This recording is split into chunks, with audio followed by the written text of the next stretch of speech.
small, were singing to whom they were in thrall.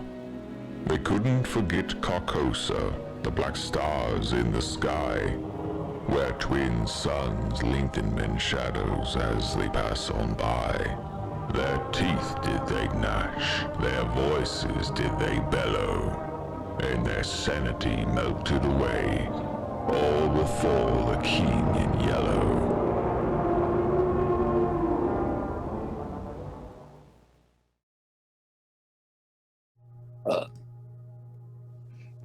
Get that out before we started.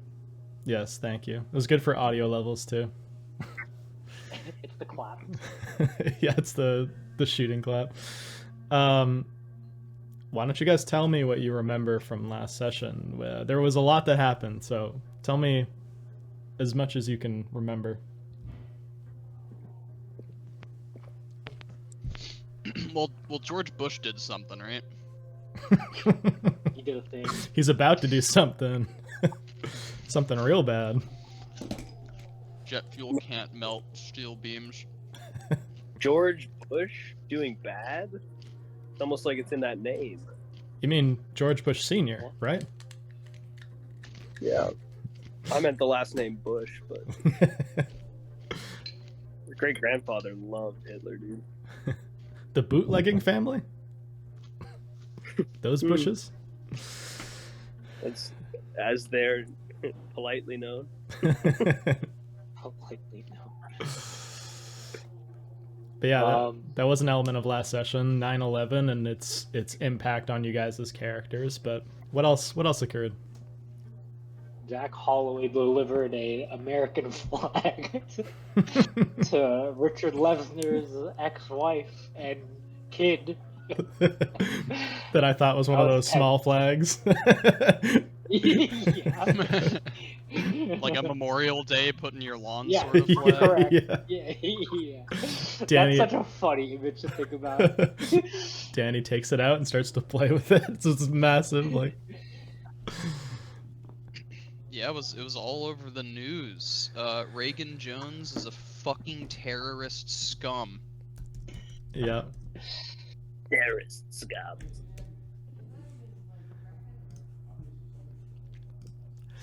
That is true. Yeah, he was like basically framed for this terrorist attack which was in actuality the bombing that you guys orchestrated of the McAllister building. It was me the whole time. It's you the whole time. You killed them, dude. You killed the other agents. It's gonna be crazy if Reagan Jones ever gets out of the back rooms or the fucking night floors or whatever. The back rooms. They're basically the back rooms. Yeah, it'll be crazy when he gets out, and then all these conspiracy theorists start going crazy because it's like, this man's supposed to be dead. He was supposed to be a terrorist. Blah blah blah blah blah. You want to know something funny? Actually, I read up on this recently. The first scenario of this adventure, which is called The Night Floors, was originally released in the early 90s. And I guess the Backrooms is based on The Night Floors. Really? Yep. No way. Yep. That's pretty sick. So you guys are playing in the OG right now. Yeah, baby night floors. Yeah. Is what the back rooms are. Essentially, without all the scary stuff. Just rooms.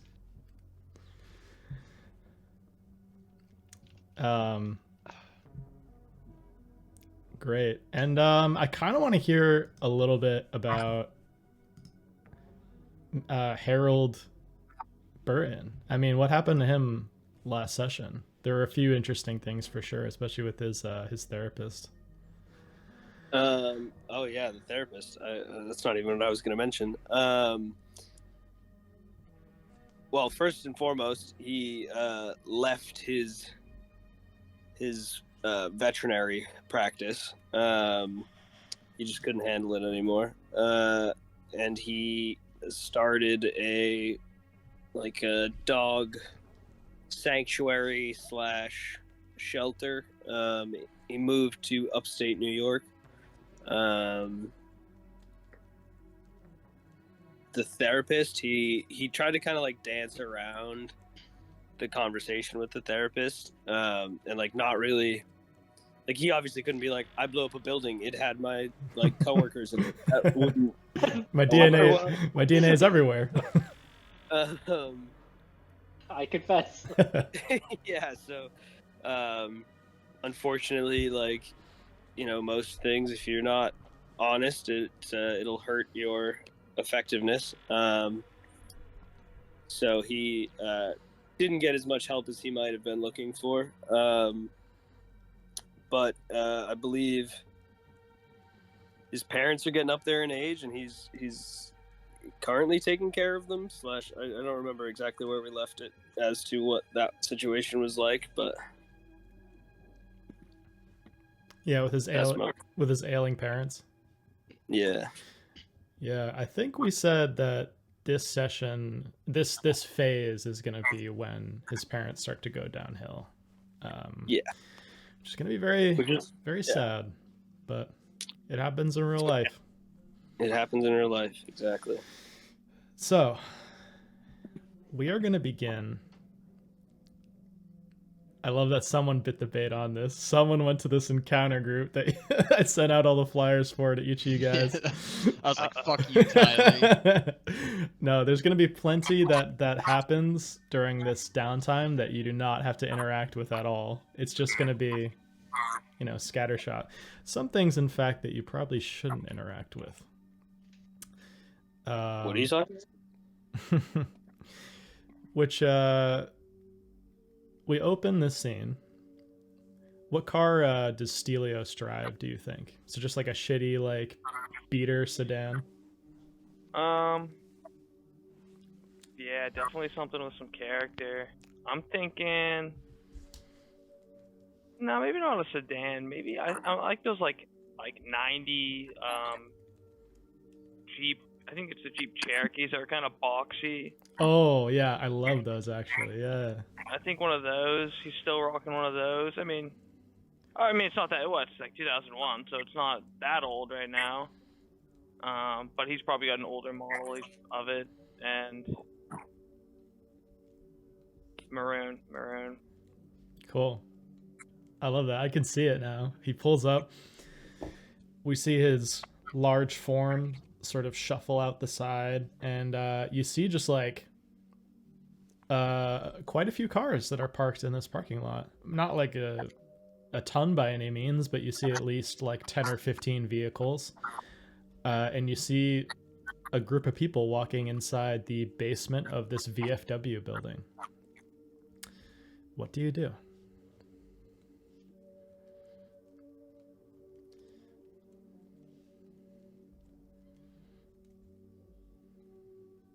Guess I'll stroll on in, and do the people look weird? Do they look weirdos? What have I stumbled into? Are they like normal looking people? I think that's what he's concerned about. They look shockingly normal for what this flyer has. You see a guy that kind of looks like he might be a firefighter, like he has sort of like baggy pants and like a t-shirt, and you gather like maybe he was like at, you know, ground zero of 9/11 or something. He's coming here to like kind of help with that. You see like a young woman who looks to be maybe like a nerdier type, like maybe she's like a journalist or like a data analyst or something. Something involved in tech. She's like skinny with like a blazer and like these big glasses. And all of you, when you're sort of filing through in a line, pass by this person that's wearing a paper mache mask of an expressionless white face. They're wearing this long silver robe that hides any clothing that might be underneath. And you hear people like whispering around you like, "Oh, I guess that's the Phantom." And as you start to pass along the line, this figure, who people seem to be referring to as the Phantom, reaches into a waxed cardboard box. You see on the outside of it, there appears to be Russian writing. and pulls out a paper mache mask for you, as well as a cloak. Here you go. Hope this comes in extra large. He puts that one back and grabs another one. Oh yeah, that looks more my style. Okay, so do you don the cloak and the Oh, mask? definitely. Okay. Definitely. I fucking love it. Okay. You start to make it into this like big basement room. You notice all the windows are blacked out for some reason, and there's just like a bunch of chairs that are set up in a circle. It looks sort of like almost like the setup you'd see at like an AA meeting. And you see some people behind you like refuse to put it on, and they're just told to leave, and they leave. And anyone who stays has like a full robe and a mask, and it's just this really bizarre scene as you guys all look kind of like cultists in a way. And people are sort of shifting uncomfortably in their seats. And at the end of it, 10 people are left, yourself included. And you see the person that's acting as the Phantom comes in.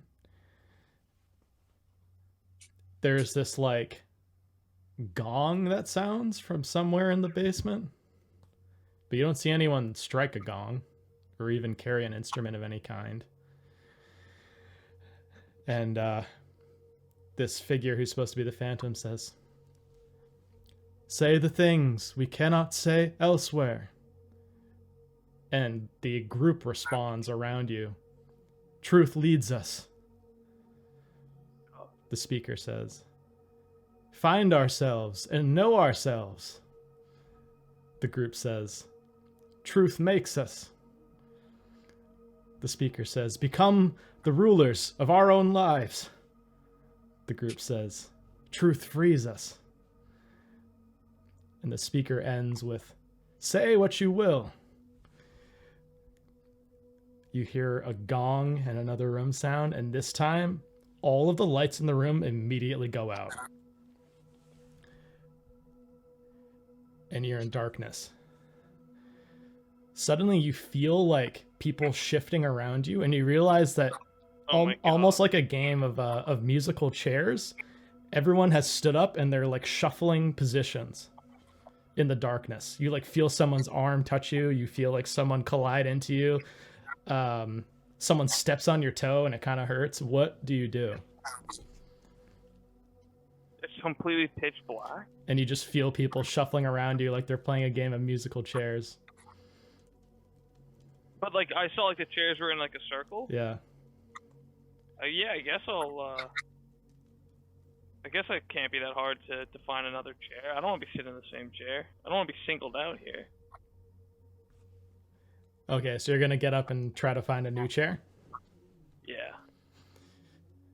Okay, you get up and there's like a moment of tension as you're like, fuck, I can't find a chair. And then you finally feel one and you like quickly sit down. Someone else sits down on your lap accidentally and moves on to another chair. And the commotion kind of comes to a stop and the lights come back on. And everyone is seated in different positions. But you couldn't even tell because everyone's wearing the masks. So it's like, you don't know. It could be the exact same seating position. You never know. And it seems to be like an open format discussion because people just start randomly speaking about things. You hear someone say, they're making a building of books downtown. I don't know why. I admit it doesn't make a lot of sense. They stack them and glue them together and there are windows and everything. I haven't gone inside yet. I need to work up to it, I think. You hear another voice that sounds like a woman. Has anyone read the whole book? I mean the play? What happens at the end? No, no, don't tell me. I don't want to know yet. Someone else speaks up. Whose voice you don't recognize. It's like a gruff male voice. I saw my bottle last night. It was in a dream, but I know it's real. You find it, and you open it, and it tells you things.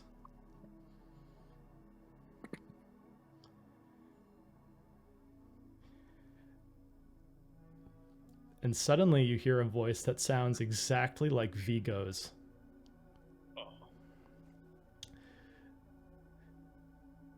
You think dead people die, but they don't.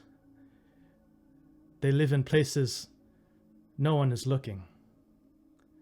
There are these spaces where people aren't seeing, and that's where they all are.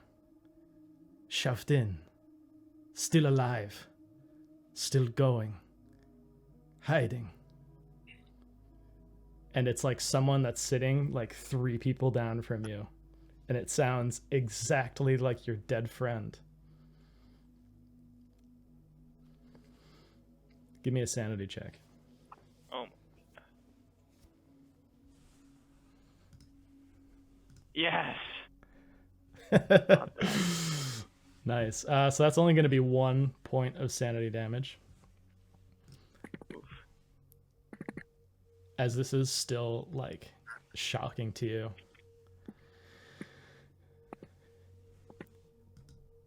Do you respond in any way, or do you just let the people keep speaking? I think I'm just soaking it all in right now. I think he's just like kind of overwhelmed. I mean, it seems like anyone's welcome, but like it just feels like everyone else has been here before, and he doesn't want to be like the odd man, like drawing attention to himself. So he's gonna try to play it cool. Try to. Okay. You hear a couple more voices. There's a British voice that speaks up. The hotel is the secret. I dreamt about it, and it's somewhere in the city. If you go there and you look for it, you might find the answer. In the dream, a bellhop told me there are tunnels in the basement.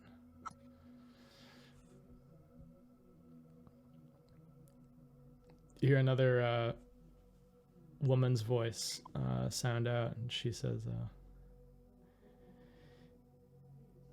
they brought the kid in when I was the attending. I had like a minute alone with him when the EMTs dropped him. He was bleeding out internally, so I opened him up, and there was nothing there. I mean, he was empty. No organs, no blood, nothing. But it all worked out. When the nurses got there, they were back, the organs. Anyway, he died. And it gets to a point after all these like weird and like disturbing stories that some of the faces start to turn towards you. Almost like an expectation that you should share something. All the other people have. But does Stelio share? Or does he Are they remains... like all looking at him? Yeah. They sort of all turn to you. You see the expressionless white masks. Yeah, I've been here before. This isn't my first time. So, but it's been a minute. Do we return the cloaks after? I wasn't really sure. Are you guys wearing clothes under yours? I took mine off. I don't really know. This is But I've been here hilarious. before. I love this. So I've seen symbols sometimes, and he starts like to ramble, and different things, but definitely some of them don't add up, and that's it's interesting to hear all your stories. Okay. I know you said he rambles. Does he share anything, any like experiences or anything like vulnerable with them, or does he sort of just keep it base level? What has he, seen other than like, I know he's like seen, like weird geometric symbols and just like a lot of coincidences, but was there like, what did he see with like he didn't really see anything supernatural. He just saw like the Delta Green agent like in like the park, but he didn't really didn't see anything crazy in that encounter. Yeah, he saw Abigail Wright in his like trip that he had in the park. But I mean, he could even share something about like his feelings about Vigo's passing. Yeah, I think he'd be like, but he doesn't have to. I don't think he would. It's totally a choice. Keep it like vague at this point. Be like, I sometimes have these visions that just come to me on their own, and I've just seen some things that don't add up. I lost a friend. They said it was a suicide. Never would have killed himself. They never found the body. And there was a lot of weird circumstances leading up to his death. It was in an older building that was then demolished, seemingly, and I think there's people out there that know more than they're sharing. I think they're keeping info from the public, and I think there's some weird shit going on that they don't want us to know about.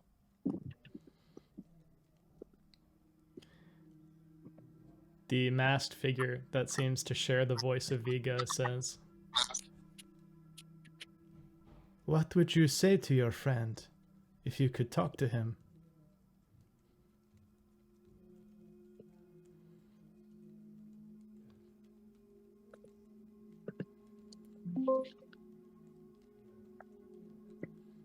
I would just ask him. I'd say, "Hey, man, what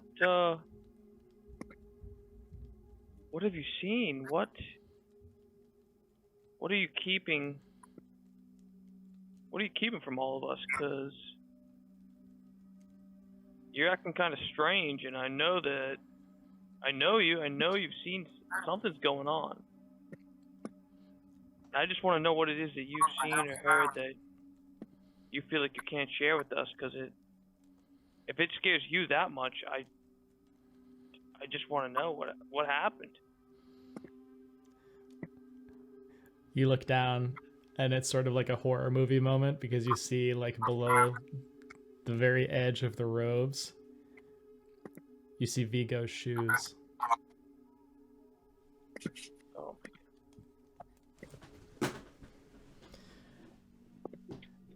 I can see a city so clear, but it's not a normal city. It's two cities.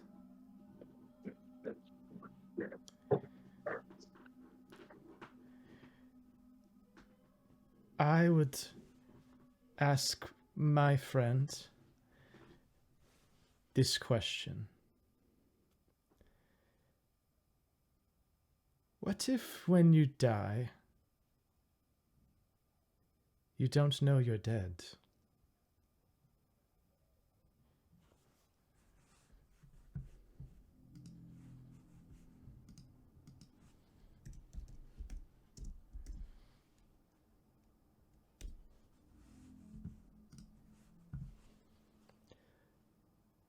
What if you just keep going on and there's no real way out?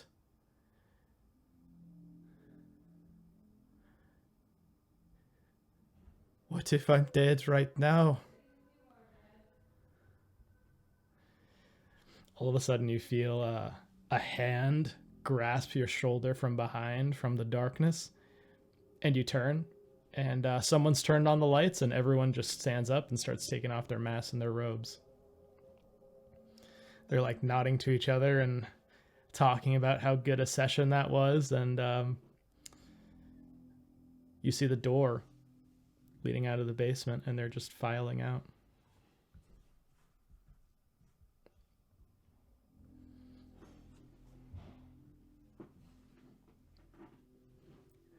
Maybe we just see Stelios just still sitting there, maybe, in shock. How does he react to this?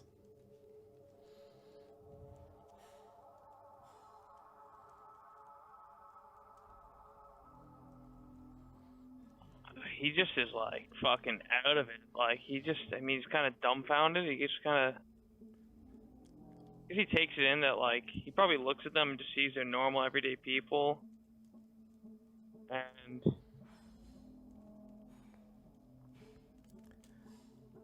I don't think he feels any better. I don't think he feels any worse. I mean, I think he found it interesting. It was a little like scary, but it was like, I don't know, part of the ritual, I guess. Terrifying. You see that the person who Yeah. is like speaking as Vigo is in fact a woman. She takes off her mask and it's just like a woman That's crazy. in her 20s. Yeah, I think he was like, maybe like, he just like going through any type of like possibility. Like maybe he disappeared because maybe he faked his death, or maybe this is his brother, you know, and then it just comes back to reality that like back to Earth.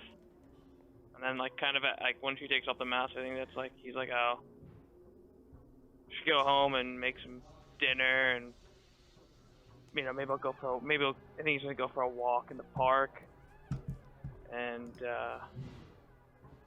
just think about Vigo and like just all the weird shit that he's seen. And like, I mean, he doesn't feel any better, but he doesn't feel any worse. He's just kind of like, well, at least I'm not like alone. I mean, or as crazy as some of these nut jobs, but like other people have seen shit, and like, you know, probably most of them are just like batshit crazy, but like maybe not all of them, and that makes him feel like a little less like alone. It's a very interesting reaction to that moment. I think a lot of people would be freaked the fuck out, but it seems to track for me that Stelios kind of accepts it. Like he's almost riding the line between the mundane and the supernatural in many ways with like the shit that he sees. And just like, I think he's just had like enough like trips and like drug induced visions that like freaked him out, that like he's like, like this is still freaky, but like not the first time like something freaky like that's happened to me, you know. And so I think he'll like take off his mask, I don't know, and like leave it in the basket, and he'll I'll wash this cloak and I'll bring it back next time. I didn't know the rules, I guess. I don't know if there's like a person there, but he's gonna walk to his car in his cloak, and like an old Italian man at Catholic mass, like. Yeah. So, as soon as you get into your car, it's like you see the sun shining through the clouds. There's like this calm that settles over you, and you're gonna gain 3 sanity. oh, that's a net gain. Let's go. You feel weirdly at ease. You feel like sharing helped you. You start to realize why people come to Encounter Group. It's like a euphoric feeling after you leave. But we're going to cut out of there to one more scene before we zoom back out to like the macro game. We're going to cut to Kendra. Kendra White, you're in your apartment, we'll say sometime in 2002. Do you think she's still in school? Do you think she's starting to work?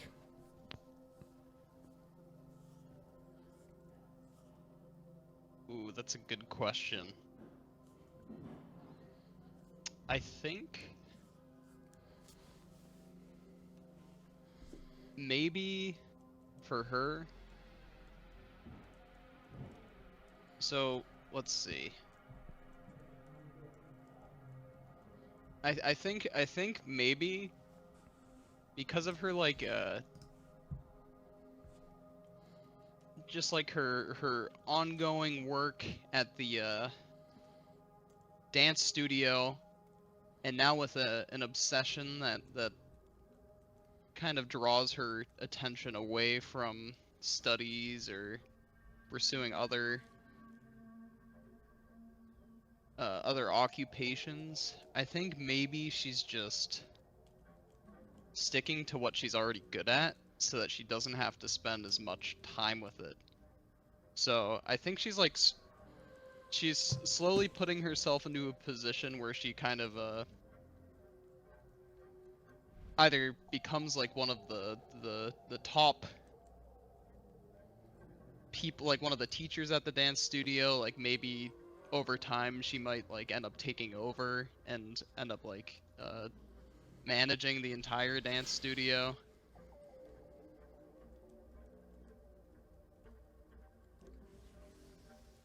Cool. Yeah, we'll say you're in your apartment, sort of like prepping some things for that eventual, maybe it's like a 5-year goal for you or something. And your cell phone, which is more common nowadays, starts to ring. Oh shit. It seems to be coming from an unknown number. Hey, this isn't 2025 with spam detected and shit, so Yep. she's gonna pick that up. Hello? You pick it up and you hear what sounds like a young man's voice who sounds like on the eve of like bursting out laughing. Like he's like, "Is this Kendra?" Who gave you this number? You fucking bitch. You poor bitch. Is this Kendra White? Who the fuck gave you this number? And it just hangs up. Thanks for that scene, Tyler. I really enjoyed it. Does she do anything or does she just go back to her like regular day? It's a very odd call.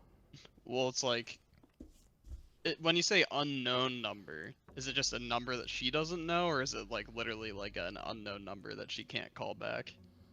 It's just a number you don't recognize. Oh, I'm calling it back. Okay. You call back and it's just this like eternal ringing noise.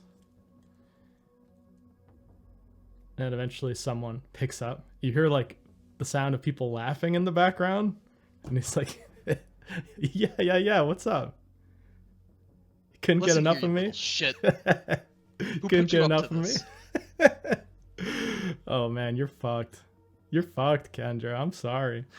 And he starts to list out bank account information, your address, your parents' addresses.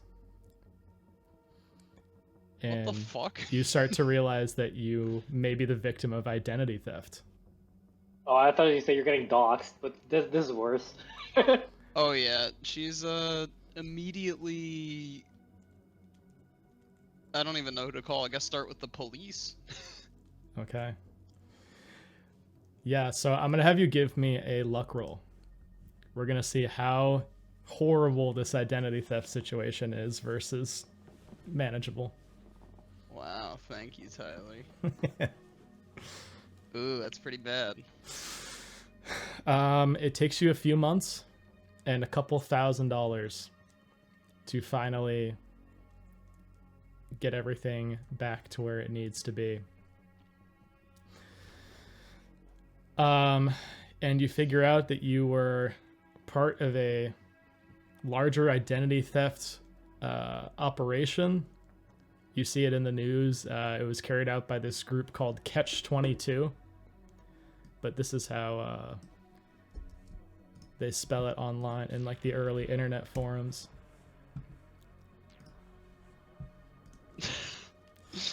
Seems to be some like amateur hacking group that just got like, you know, thousands of people's bank account information through like spoofing addresses. That's a hot hacking group name. I think this is the. I I think this is the. I think this is the perfect opportunity for Kendra to fucking test out her computer skills that she's been developing over time. I think She's so gonna see if she can too. find Oh, these please hack fuckers. this I think back. so I'm too. excited for this to work. Give me a roll. Oh, come on. I want to get these fuckers. Let's see here. Computer science. Oh my god. You start to get That's sad. you start to get pretty deep into it. What I will tell you is you do find out the name of the main hacker in the Catch-22 crime ring. You don't know if this was the person who called you. It very well could not have been. But supposedly, like, it's just a group of like 19 to 20-year-olds that did this. The guy's name is Garden Prancer. That's what you get with a failure. You don't know if that's the guy, but you know that's the ringleader. That's like his screen name. But you get a message from a user on one of these like early like prehistoric darknet forums that you're sort of like going down deep into, named Matriarch.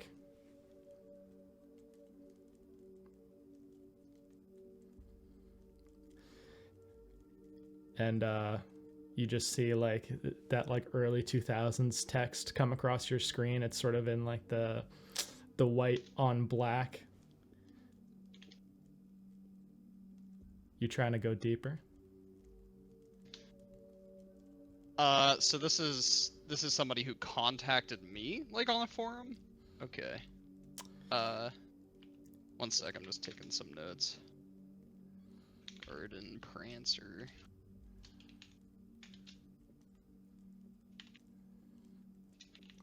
Yeah, this user Matriarch. Yeah, I'm going fucking further into this. Okay. They send you an address.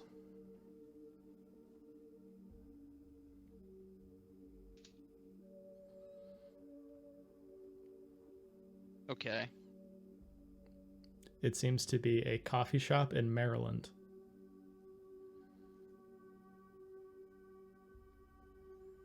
Interesting. Yeah. Give me either a search or a computer science. I'm gonna see if you can find something out. I think computer science might be better than search. Let me check. Oh, they're the same. Maybe I'll go with search. Oh, sad. Okay. Yeah, you find that it's a coffee shop in Maryland. So at this point, this is like several years after the Reagan-Jones incident. That's right. She's lost a lot of her lightheartedness of her youth. She's kind of like, she'll still like talk to people, but she's kind of like forced herself to be alone. Like, she has her own apartment now. Like, she moved out from her parents. She is obsessive. She's in this case, I think, vindictive. So She is going to go to this place, this coffee shop. She's gonna take a weekend and drive to Maryland and see what she can find. It's a coffee shop in Annapolis, and it's called Alakazam. And you see, it's like it has like a picture of a wizard that's like putting his wand over a coffee cup and like conjuring coffee. You walk inside, and the only person you see that seems to be a customer is this like rail thin woman in a business suit who's sitting in the corner with like bags under her eyes. Her hair appears to be like pretty unkempt. And she's just has like a coffee stirrer, and she's just like slowly stirring ingredients into it. You see she very precisely tears open a sugar packet and very precisely pours it in, stirs it a little bit, takes a sip, pours out a little bit, takes another bit of sugar, carefully tears it open, pours a little bit in, tries it, puts it down, grabs a little bit of milk, puts it in, tries it again, puts another packet of sugar in, tries it, and then she seems to be finally satisfied. She puts it down. Take too long and it'll get cold, you know. I guess you're who I'm supposed to meet here. I hope so. What is your username on these forums?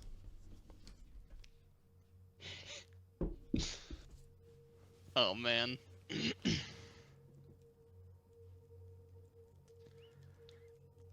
Ooh.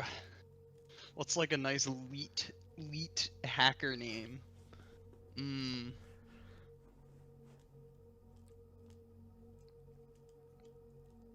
Crimson Rose. Nah. Nah. No, I'm saying veto the Crimson Rose. That sounds too cool. It needs to be like cheesy. And Yeah, it needs to be at least a little lame. It'd be like, you could probably do Boot ROM or something. It'll be fine. For the record, I'm pretty sure that's Dee Reynolds' name in It's Always Sunny when she's online. That's funny. Oh, good reference.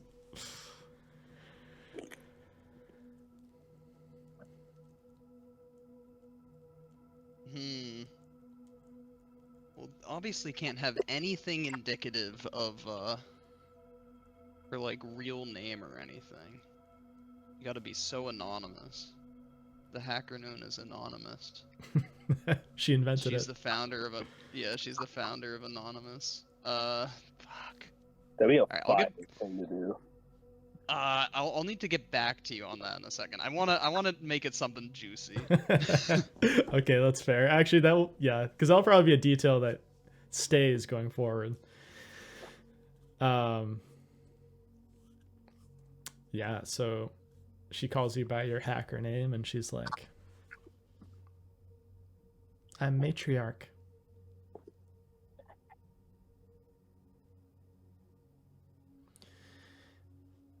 You know, you're not half bad at what you're trying to do. You just need some friends, I think, to help nudge you where you need to be nudged.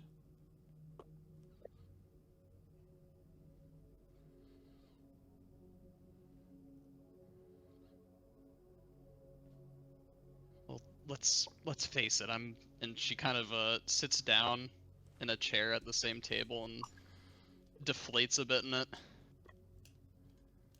I'm kind of shit at this.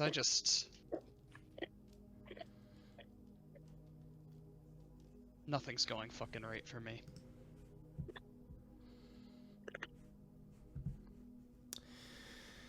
Friends, you say? I think I could use a couple of those. You trying to get back at these guys? Catch-22. They fucked over a lot of people.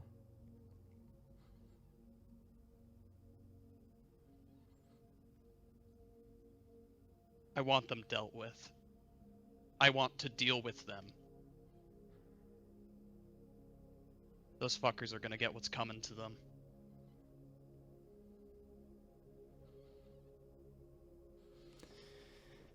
They're the talk of the town now. At Fort Meade.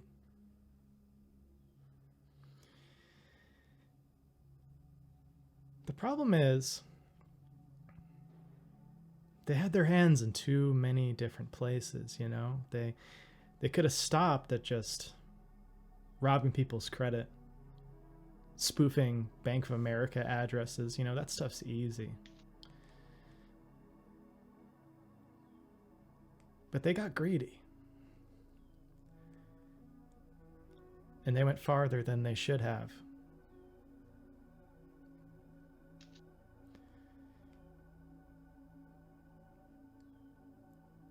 And we're looking for folks to cut them down to size.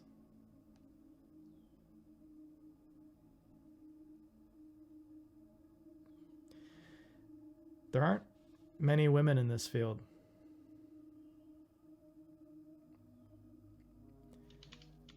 And based on what you've shown me, I think you could be a good recruit.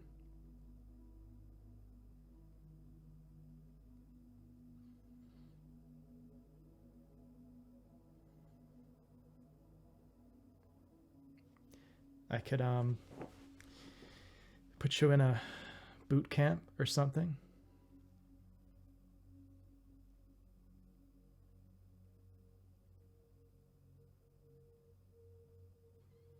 What's the catch? Why are you helping me? I get it. We're women. But there's got to be more to it.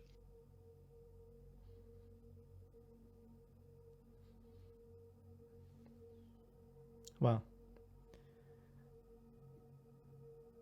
you'll just have to take me at my word for now. This is what I'm offering you. It's on the table, so to speak. So, if you don't mind being leashed a little, you can take it. As long as I get to be unleashed every once in a while. She sort of like smiles at that. And you see like her finger, like she sort of has like very nice, even though she's sort of unkempt, she has very nicely painted fingernails, and she just sort of traces her finger around her coffee cup. You didn't even get anything.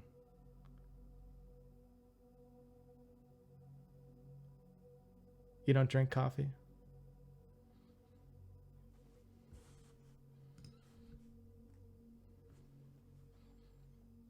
I've been stood up on one too many coffee dates.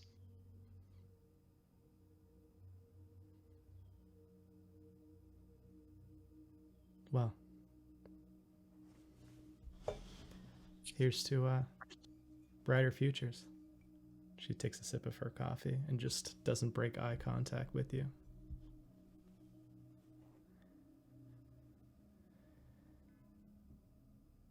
And does she accept this this shady offer that's been put before her for this boot camp?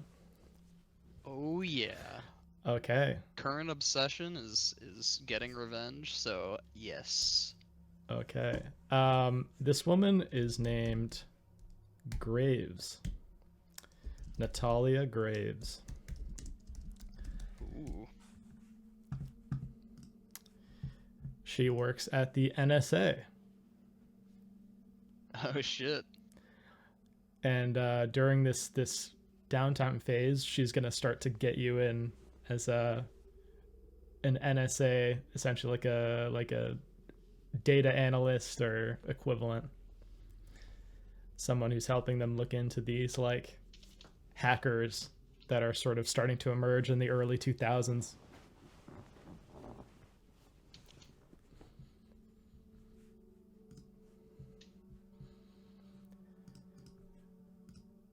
But you realize that accepting this job means you'll have to leave New York. You'll have to move to Fort Meade.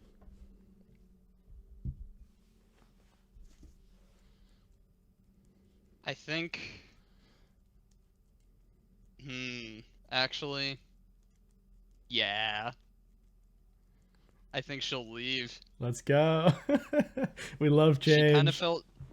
She kind of felt like she was her life was kind of falling apart. And most of it was her own fault.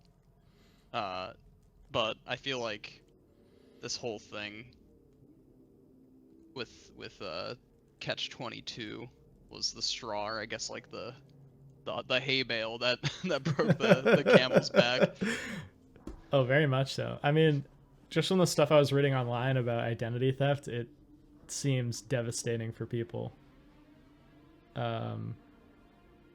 Really can destroy people, especially if they're just starting their career or they have like other like extenuating circumstances. Yeah, and I feel like she's kind of like hit a plateau with improving herself on her own. Like, focus and obsession is not enough. Okay, what an exciting development. I love that. I'll say this before we sort of zoom out, and we'll sort of like free play it a little bit and have people tell me like what they want for their changes. You very quickly gathered that this woman brought you on. She very much appreciated your skill, of course. You were maneuvering through dark web forums and attracting the attention of the NSA. So even though you failed the role, like you didn't get what you wanted, you still attracted another sort of like online faction, which is the government. Yeah. You very quickly realize that this woman is attracted to you. Oh, sheesh. And she's making it more and more overt over time. Inappropriate workplace relations. Yep. So that could be something that, maybe she leans away from or leans into, depending on how you think she would act as a character, if that breaches professionality. But yeah, we'll sort of zoom out at this point. I'll let you brew on that, because that's a lot of things to think about. Yeah, especially Is my it still hacker illegal name. at this point in time to be gay in that branch? Yeah, I think this is still the don't ask, don't tell era. Okay, fair enough. Which is very sad. I don't think it's even. I think it was legalized in 2011. Like that's crazy. Maybe. Crazy. Absolutely insane. It's so recent. Yeah, and now we're rolling back to that now with Trump. But back to our role-playing game here. We'll go to Jack Holloway, because we haven't touched base with you yet, Ryan. What would he like to do from, let me see, I think it's 2002 to 2008. 2002 to 2008. Jack Holloway was like 28. He was like 30-ish in 1995. He's like 40 something now. Yeah, hitting his 40s. I would say he's still unmarried and he's just dedicated to his PI job. Well, no, he went back to the FBI, right? Because after 9/11, he went back to government. I think he's just working. He's grinding still. Okay, so he's back at the FBI now? Yeah. Okay, that is awesome. What would he like to do for his downtime? Do you know which one he'd like to do for the personal pursuits? Oh shoot! I had this picked out last time, but I did not get to do it or write it down. Where are the personal pursuits? No worries. We can also come Really? back to you if you want to like take a second to look it over and think. Just remind me what the personal pursuits are. I might remember what I was going to do. I just need Yeah, to. so I think that find the option. they're pinned in the chat, I believe, because we did that last time. Oh, I guess they're not. Oh, I pinned the work changes, but let me pin these as well. Pin message. Okay. So now that they're pinned as well, there's like back to nature, establish a new bond, and you could go to therapy. You can stay on the case. You can do special training. You can improve stats or skills. Okay, wait. Stay on the case. I think I remember now. He had a conversation with Marcus saying that like, oh, wrong place, wrong time. I don't think Jack believes that. And so during his time becoming a PI, his side gig was trying to figure out what happened to Levsner. Oh shit. Let's go. Okay. So let me just pull this up. So he leaves the FBI after Levsner's death. He opens a PI firm, but then asks one of his friends at the FBI to give him the file on Richard Levsner, and so he'll start digging as much as he can into Julie Nemen, to Sarah Atkin, I believe her name was, where they went, what happened to them, what was the McAllister building, who's Seth's previous character, I forget what his name is. McGee. Oh, Reagan. Rattlesnake Jones. Reagan No, Rattlesnake Reagan, Jones. the terrorist that allegedly killed Levsner in the building and just run everything down. Okay. That's amazing. Maybe also visit his apartment because he definitely has a key. Like they're bros. Like he just walks in and sees if he can see anything weird because he knew he was stressed before he went into the building. Like work was stressing him out. Oh, absolutely. I mean, there's so much like suspicious loose ends to this. That's great. So for a stay on the case, this is like such a fun mechanic. I roll for you using your score, and I'll sort of narrate. You won't know whether it's a failure or a success until we reach the end of the scene. So, would you like to do criminology or occult? Hold on, I'm taking notes. Okay. Criminology or occult? Where's occult?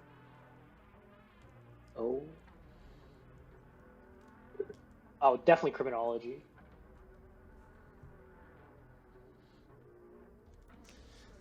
All right, so let me check your score. All right, so rolling under 50. Let's see what you get. Okay. You'd start to figure out a lot of things as you start to go along. Dr. Marvin Bloom, the assistant special agent in charge who debriefed you on Levsner's death, is dead. What? Oh. You discover that he committed suicide in 2001, shortly after the Twin Towers. And He did it? You're crazy for that. He was one. He was one of the guys dancing. That was a three case that failed. He said like right after. I didn't know. Maybe like Yeah, exactly. 5 Oh minutes, my like, god. back, you know? Wait, let's get into that a little bit more. It's a Delta Green operation. That's great. failed. That's That crazy. That's crazy. Oh my god. Was he hanging out with any Israelis, perhaps? Yep, they're all dancing on the car. No, so I'm gonna hit on all of your points here, and give you a certain amount. Also, Yep. I think another part of that's sort of implied when he got Levsner's case file, like of who Levsner was, but it also what was he working on? Like what was he actually what were Levsner's cases? was probably a big part of that too. Yeah, so you get sort of the basic information, like basically the opening handouts you guys got as agents is what you find. You find the information about Abigail Wright, the fact that she's a missing person, still a missing person, soon to be. Actually, she is declared legally dead when you're searching because it's 10 years later. So she's declared legally dead.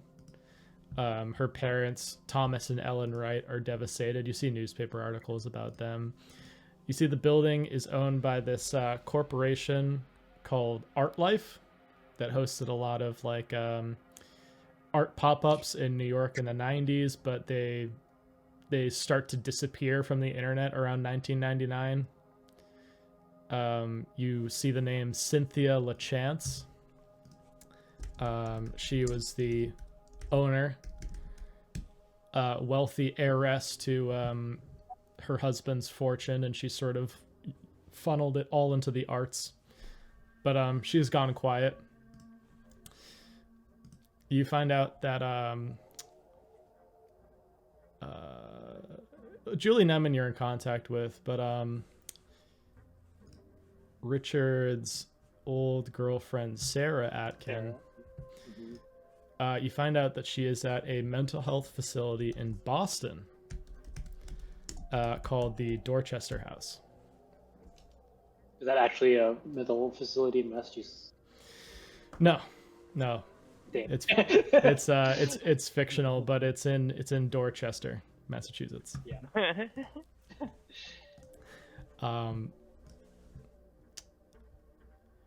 And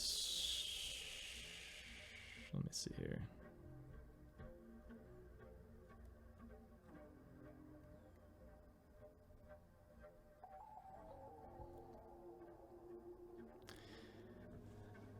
This you're sort of looking into all of this, and you're going about it as quietly and discreetly as possible, you think. But there's one day, and you're not really sure what to make of this. There's one day that another special agent at the Bureau comes up to you.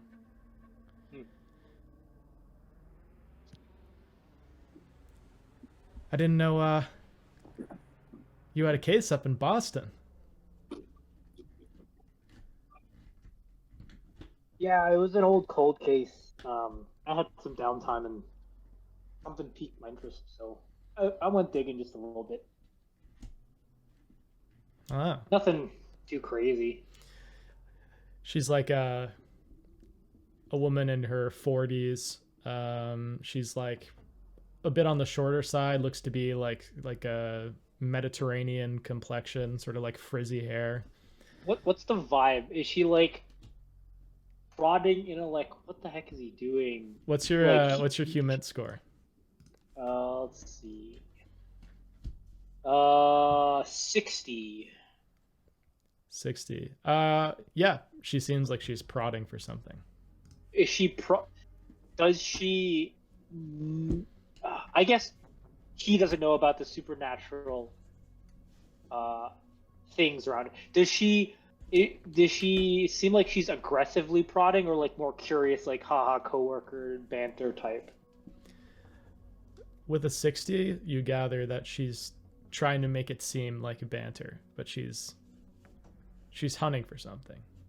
Okay, actually, actually, that they asked, no one's actually taken a lot of interest in it. If you want to help, and I hand her a giant pile of case files related to it. Just sort through this, see if you find anything funky, because I've been waiting for someone to like just come up and ask, but no one's done it so far. So thank you. What's your name again? And I sort of like try to shake her hand as I'm giving her like 10 pounds of paper. Kelly, but you can call me Agent Aponte. Agent Aponte. And no, where you? I'm not doing your work for you. Nice try though. And she just walks away. I just, as I put my the papers back on my desk, I whisper under my breath, "Fucker."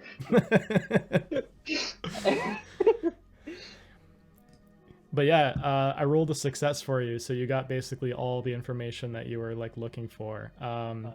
Actually, I will give you a few other things. You learn Reagan Jones's basic military history. He was involved in Delta Force from its inception in 1980, and he was a part of both the Iranian hostage crisis, as well as the Black Hawk Down incident, which happened in 1993 or 4. It was called Operation Gothic Serpent. And it seems like from all the information you have on him and what the media tells you, like he went crazy when he got home. He had a PTSD. He wrote this alt-right, well, at this point it'd just be right manifesto. Just right. Anyway, back to the game. Yeah, maybe at this point in history, Tea Party manifesto, where he just sort of like goes off about like the government. He calls people's lives a lethal chamber, and that everyone's destined to die. They might as well accept it and fight against Imperial America. So this guy seems crazy to you, probably. Reagan Jones wrote this? According to the media. Oh, okay, according to the media. Okay. And there's like a full... You could still find the text file of like the transcribed note that they found in his house, supposedly. But yeah, it all checks out, and you get all the basic information about the Abigail Wright case as well. So you can do with that what you will. I'm gonna roll because you're gonna take 1d6 minus 3 from your sanity. So it could be a plus or it could be a minus. We'll see. Okay, so you're gonna subtract 1 from your sanity. As you start to dig deeper, these like tendrils of this darkness that you can't quite understand yet are like, it's annoying you. Like you're getting closer and closer, and you're like, I'm so close, but I'm not there yet.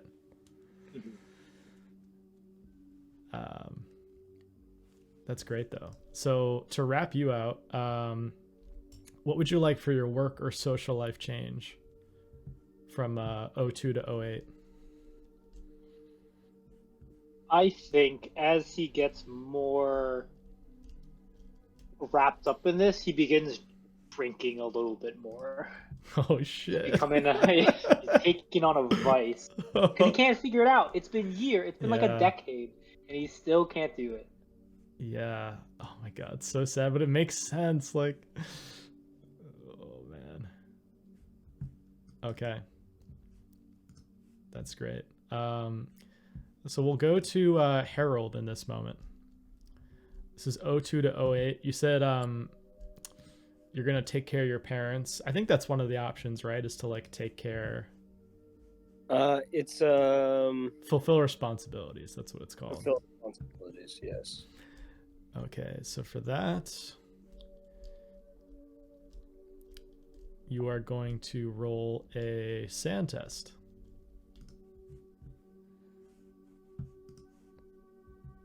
Right.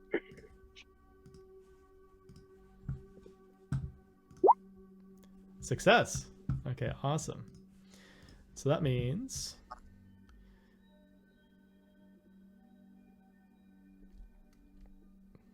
oh man, this is gonna be so sad if this goes through. Okay, I'll say this. You can roll 1d6. And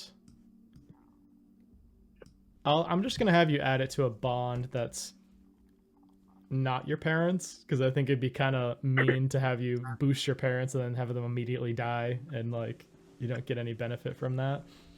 So maybe there's another bond that comes in to help you during this time that you get closer with. So would Blake sort of step up to the plate and like help you? And So I was thinking that, or because I've left working at the veterinary practice, that is one of my bonds. So I assume that would kind of fall off because I stopped working there. Yeah. And perhaps could I just add the new like sanctuary essentially that we have, and like perhaps I moved my parents into the house that's at the sanctuary, and maybe just having other like dogs around, almost taking care of them in like a service dog kind of capacity. Yeah. And it's a very like, you know, tranquil last few years for them, but it ultimately does end in tragedy. One of them passes away in 2004. Which of the two do you think passes away first? Oh, that would be Pops. Pops passes away God, he first. made it. Good old Ray Burton. Yeah.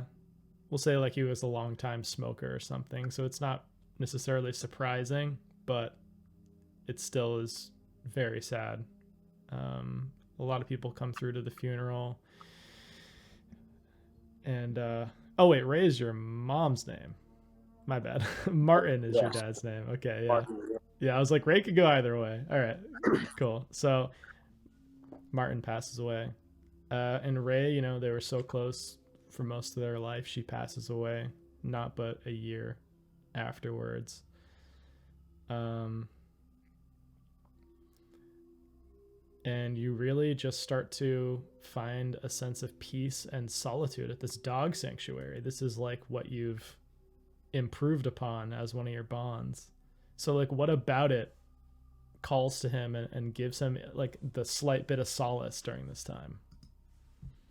I think like so with the amount of like dogs that are going to come and go and pass away, like his acceptance of death being part of life is sort of what I was trying to focus on for this portion of time, especially because he's just like seen so much death,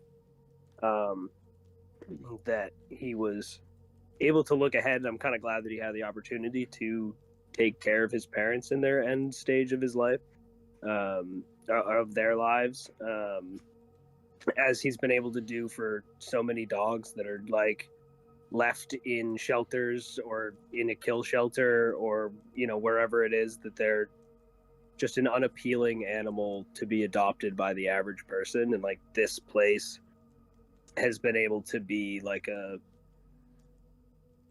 a last respite for those animals, and coincidentally also his parents. Yeah, I can see it. I can just see like just like the peaceful, like maybe you're out in the woods, there's like tall oaks beside you, and there's a nice summer breeze that's coming through, and like we just see like very faint tears coming down, tears of like release. Like I'm sure at this point there's an amount of caregiver burden that's been released, taking care of two ailing parents. So there's like a release as well as like just the grieving process. Yeah. I guess if you want to on the spot, could you come up with like one story that he learned from them in this period of time that like they hadn't told him his whole life, and just like an interesting tidbit about either of them? Ooh. Yeah, that's interesting because it's like, what would you learn about your parents that you don't already know at this point? That's cool though. I like that as a prompt. Do you think it'd be for your mom or for your dad, or both? I think it could be either, but this is funny to say because this is all things I've just imagined to myself by myself. But I think his father served during like World War II, probably, and like never really talked about it. Like it was just something that he was just like, "Yep, that happened, but it's in the past, and I've moved on," kind of thing. So maybe something about, you know, his experience during that war that maybe like I'd be able to relate to, obviously, as a man who'd been in the war, a different war, obviously. You find sifting through old documents that your father has. You find that like there's this like weird like photo album that you hadn't known about before. We'll say this is when he's still alive. Like we'll sort of set a scene here. And you find the outside of it is written in Japanese. And when you open it, you find pictures of mutilated civilians.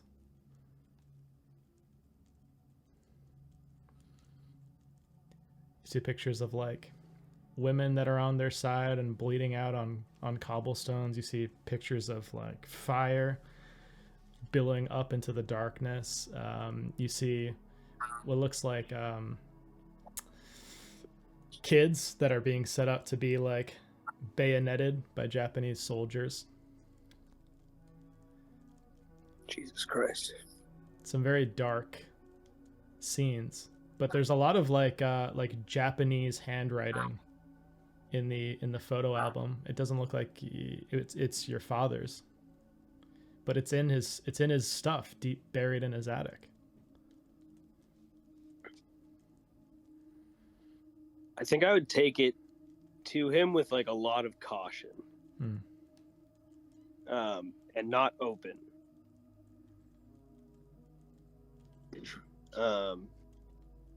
Hey, Pops, I was looking through your old chest, and I found this book, and I just gotta ask, Pops, why do you have this? He looks at it. Like He looks at it, and his demeanor definitely changes. And he sort of looks off into the distance for a moment. You recognize this look all too well as like he's seeing the memory. Like he's having sort of like a flashback of it.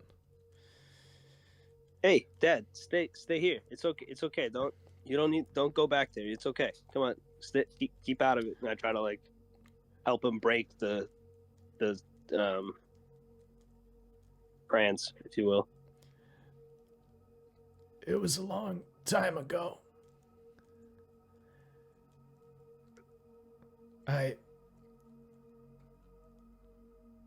got that off a soldier in Okinawa.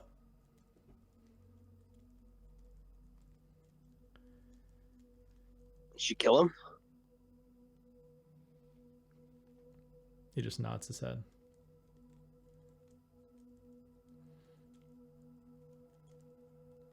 And you never really talk about what happened back when you were serving. I know I had my struggles when I came back, but bottling it up didn't help me nothing.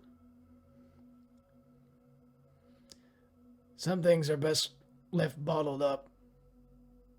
And even like at this point, he's like, he has lung cancer and he's very feebly trying to smoke a cigarette. His hand's shaking. Some things are better left in the past. Oh, I know, Dad, but I dealt with some of my stuff, and then I'm doing a lot better because of it. I don't know. I get it though. It's okay. And you realize that your father came into possession of one of the few existing photographic evidence of the Nanking incident. Knew it. Yeah.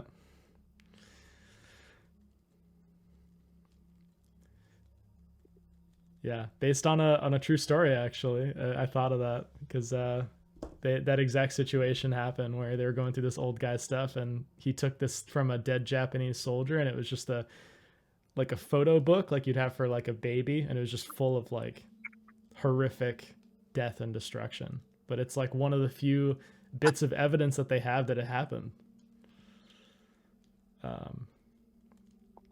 but you find that out doing some more research. Damn. But you also said this was going to be your low point. Yes.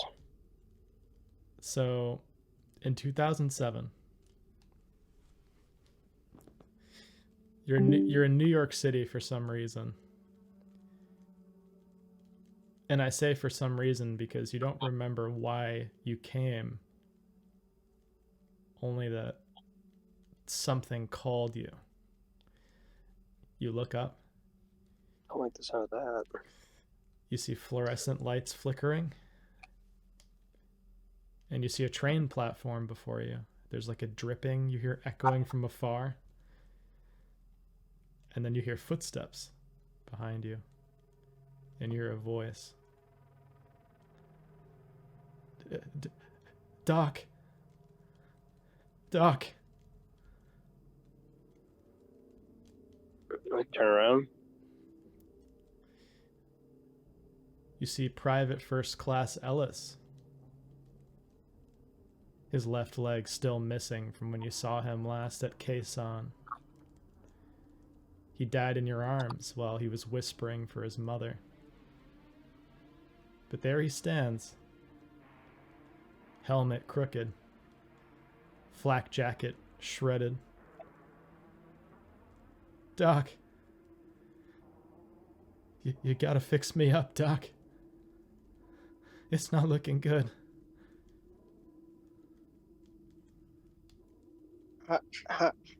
How are you here? Give me a sanity check. Nice.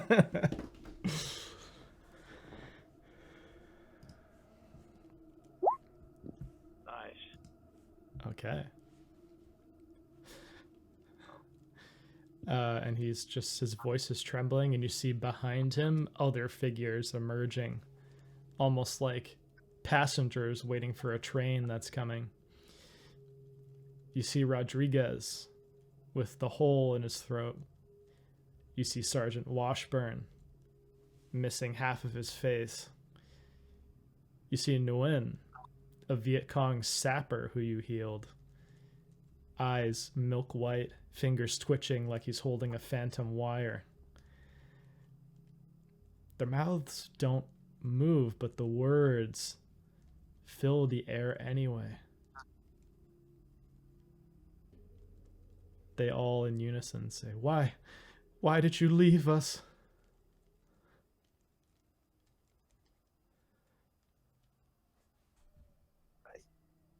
I didn't leave you. You left me. The air starts to I did everything smell I like could. jungle rot and scorched hair. You back up, but there's no stairwell anymore behind you. There's just jungle. There's just mud, bamboo, the scream of mortars. And from the tracks below, which still exist in this space, something starts to breathe. Like wind across a dead sea. And you hear the faint sound of pages turning. What do you do? He tries to cover his ears to block out the sounds. You look down and you see you're like barefoot in red clay and you're holding an M16 like you were in the 60s. And so you're going to have to drop it to cover your ears. Is that what you want to do?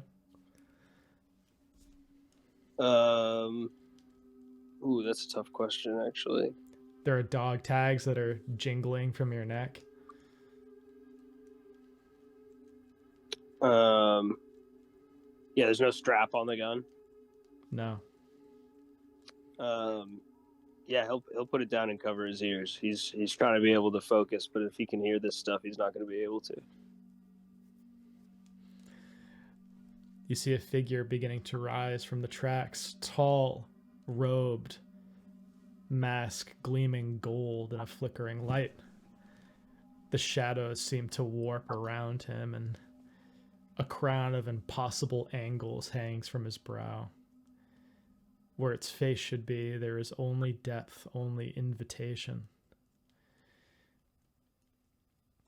And you see new figures that have joined the soldiers of old. You see Agent McHale. You see Agent Maynard. You see Agent McGee. But their skin is pale and waxen, their eyes are hollowed, but their mouths start to move in unison. He is here. He sees. We see him now, too.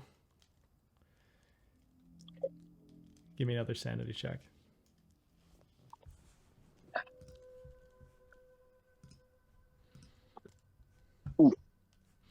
So close. Okay. Sorry. You're going to take 1 point of sanity damage.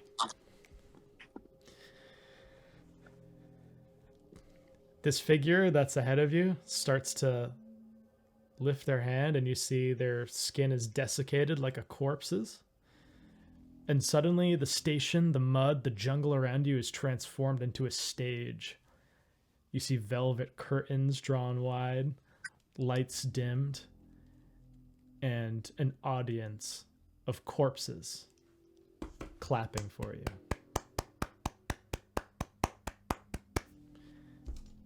What do you do? What's the deal with airline food? It's the perfect time for your comedy routine. Yeah, they're just looking at me like expectantly, or what? Seems like they're clapping for you. And this figure is rising like he's coming up onto the stage. All right.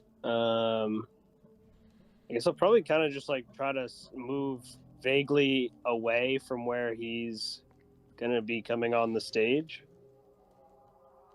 Almost relinquish the stage to him. Okay. Are you going to try to leave the stage or stay on it and just like move back away from him?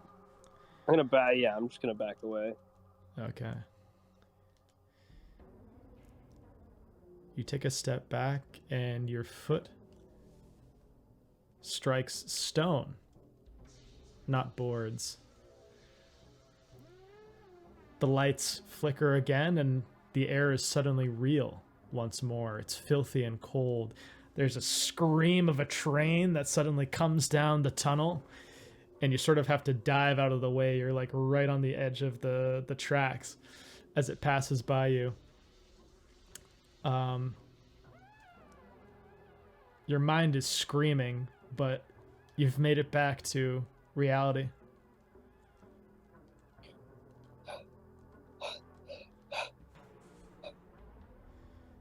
He's like just looking around.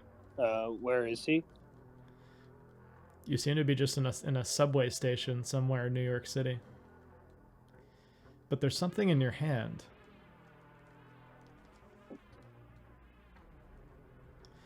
You look down and you see there's a playbill. It's yellowed and soft, and it has your name on the cast list. Oh God.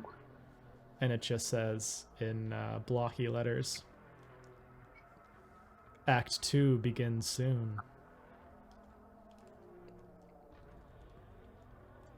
He's gonna like literally pinch himself. And as you do so, you just hear the distant sound of a homeless person at the end of the tracks laughing.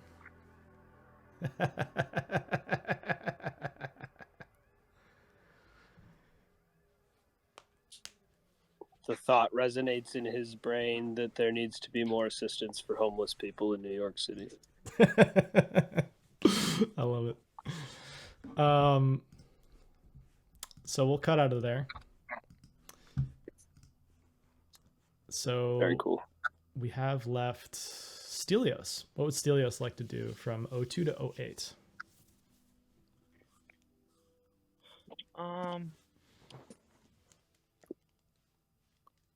Well, he's still in the New York area, I think. And I think at some point during those years, he decides to go back to school. So he's going to start taking classes, and I think he's working towards a degree in archaeology or anthropology. He originally studied archaeology in college before he dropped out. And Vigo continued and became a renowned scientist. And I think at this point in his life, he's kind of interested to pursue that. He's still at 7-Eleven, I think. He's a manager. I think he oversees it, and he's fairly important there. He's still there, but I think that take up a lot of his time between those two things. Cool. Oh.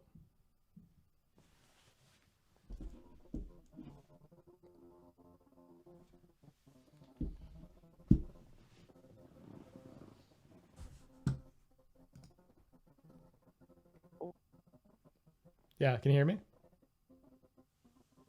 Okay, is everyone else being fucking glitchy? Is it just Everybody? I I'm think getting robot-y. Oh my god, is it Discord? Oh yeah, it could be. yeah, I Try think a so. different No. channel. Oh, okay. Oh, Back to normal. Oh. Discord Maybe. be like. Let's Just go. go through. All right. Well, you guys seem normal for me. Vinny, are you there? Oh, Hello, yeah. Oh, okay, cool. That was weird. It's the king in yellow. So yeah, you're saying he's advancing further in school. Is he like gonna graduate, you think, from 02 to 08? No, I don't think I think he's like doing like 1 or 2 classes a semester at most. Like I think he's like dabbling in it, but like he's not jumping in head first. Like that's a big step for him, and I think he's starting slow. I think it's probably gonna take him a while. He doesn't really have like a grander vision, but he's trying to work towards it. So I don't think he won't graduate in that time frame. Alrighty. What would he like to do for his personal pursuit? Was that in the Discord? Did you post that? And is that pinned or something? Yep, it's pinned now. Oh yeah. Sorry, give me 10 seconds to read this.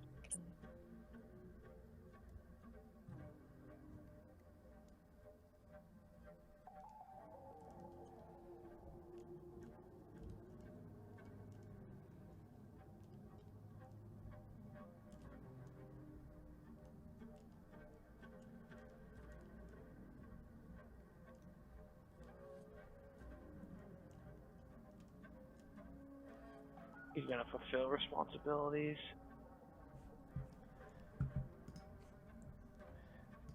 Okay. I will say it probably won't benefit you a ton because all your bonds are already at their maximum score. Oh. But you could try to go back into nature to get some more sand. You could try to go to therapy. Or you could do one of the other options if you'd like.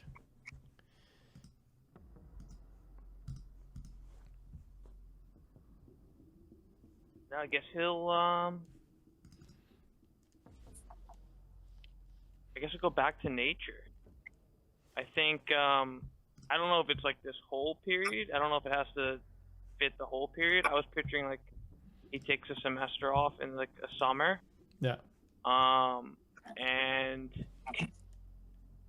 I think he lives on a boat. I think he's on a boat for a summer. Maybe he's a friend. Maybe he's on a long cruise. But I think he basically takes an extended leave from the 7-Eleven, takes a semester off, and he's going to spend some time on a boat, on a ship. Hell yeah. Bring some bongos with him.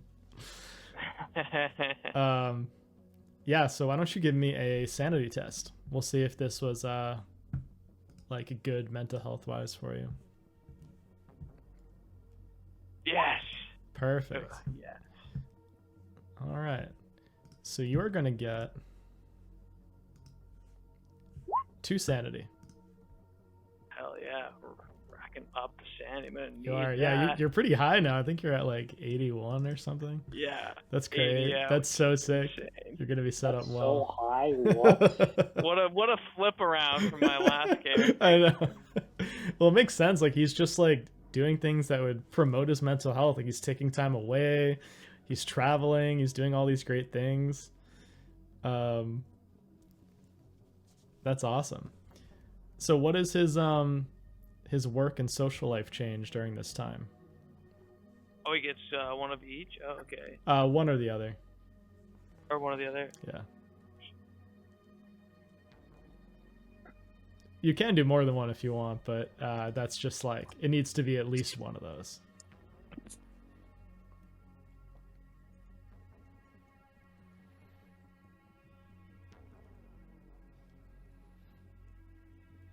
What was it? Let me read the. Yeah, it should be pinned too. Is that in personal pursuits as well? No, I think I just pinned that as a message. Oh, work changes. The jobs. Yeah. It also doesn't have to be like strictly that list. Like just you could just tell me a change to his work or his social life over that 5-year period. Yeah, I think he starts to. I don't know if he necessarily comes out of his shell, but I think he starts to be more outgoing. Like I don't think he was necessarily shy. I think he just enjoyed his own company and still does. But I think he'll start to like maybe host some gatherings at his place. I think probably Nereus Ravenstar, the tarot reader. I love that is kind of like character. a friend.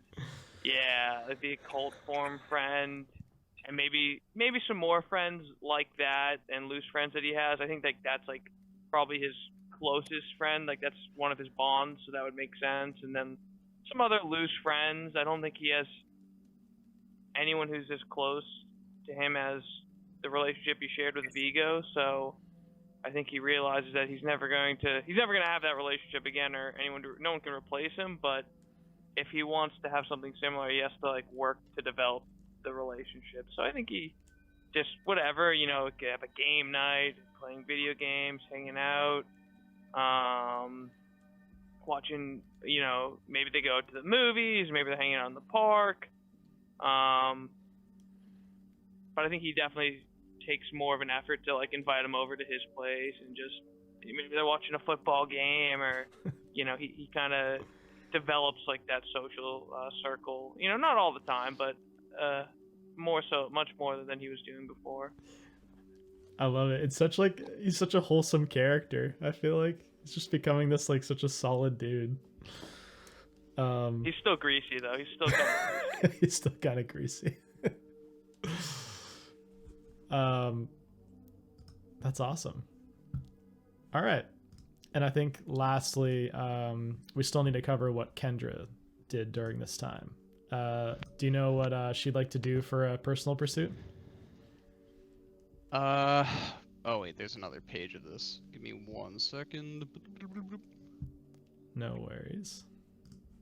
Yeah, I think let's establish a new bond. Oh, that's fun. Who's gonna be the new Bond? The new Bond is going to be none other than Natalia Graves. Lovely. Oh, I love cool. that. I like it. You guys gonna bang? Nice, Caleb. Real classy. Clip that. You guys gonna Go bang? ahead. Add me to the bonk list.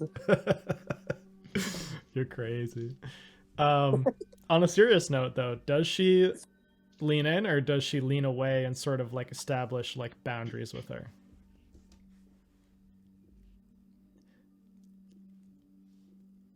I think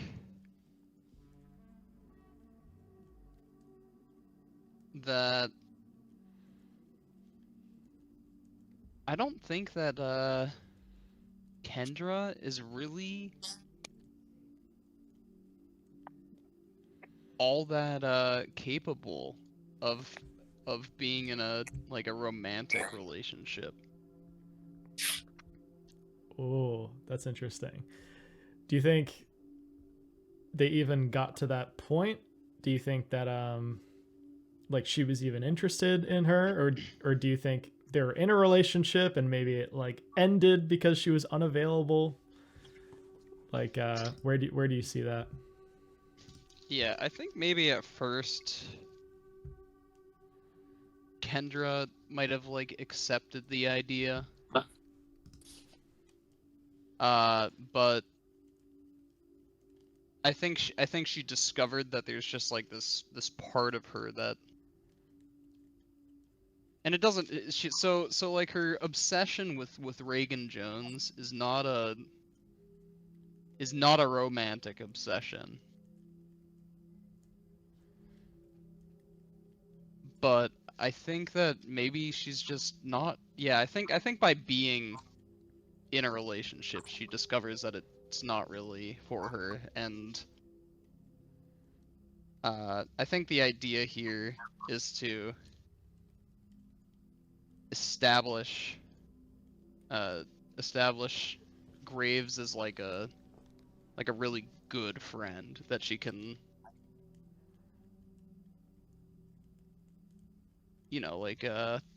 just like come back to. And I think she needs like that rock in her life. Okay, so over this 6-year period, they're gonna be enter into a short relationship, come out of one, and then be friends afterwards.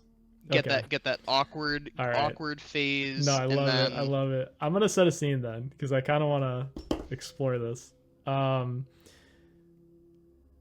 This is like just when you guys have broken up. Maybe this is just when you've told her that it's not going to work out. Maybe similarly to before, there's coffee involved. You guys both have coffee. Maybe she's like over at your apartment or something, and she's just looking off into the sunrise. It's like early morning. You've been like fighting all night. She's like, so what? We're just gonna be coworkers now?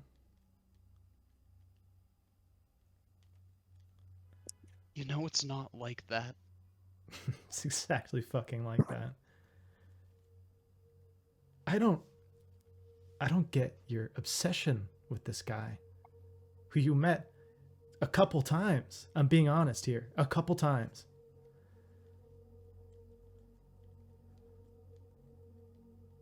It's just sad, is what it is.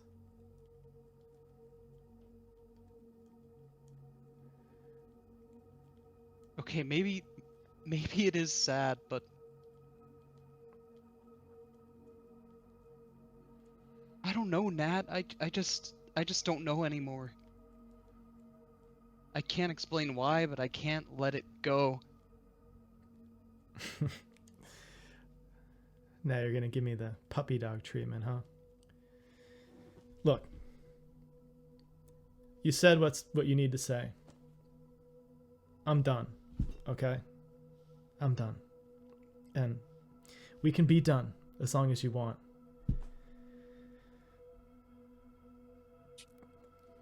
But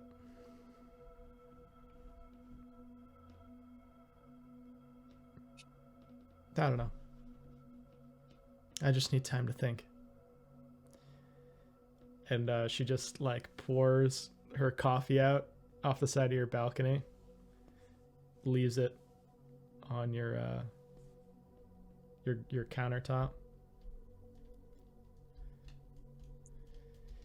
Kendra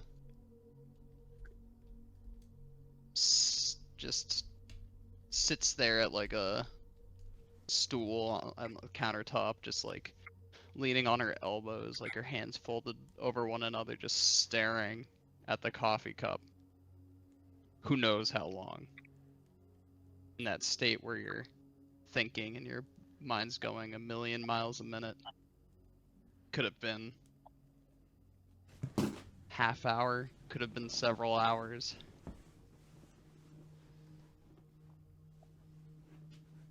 But after that, she just swats her arm across the table and sends the mug flying into the wall, and it shatters.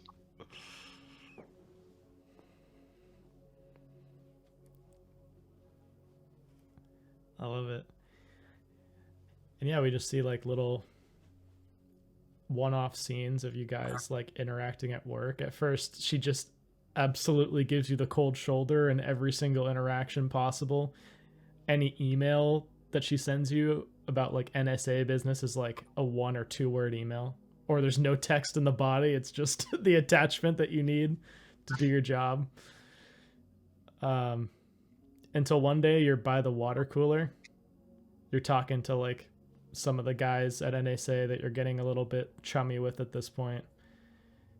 And she just comes up to you out of the blue and she's like, I forgive you.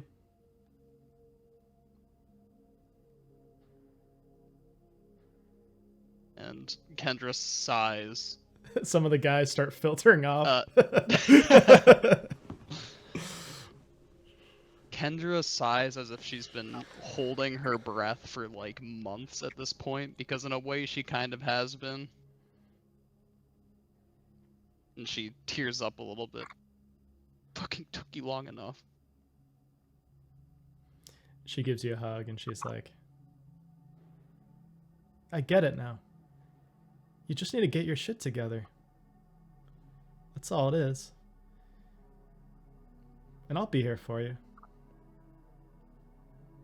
Christ, I work with you. I'm not going anywhere.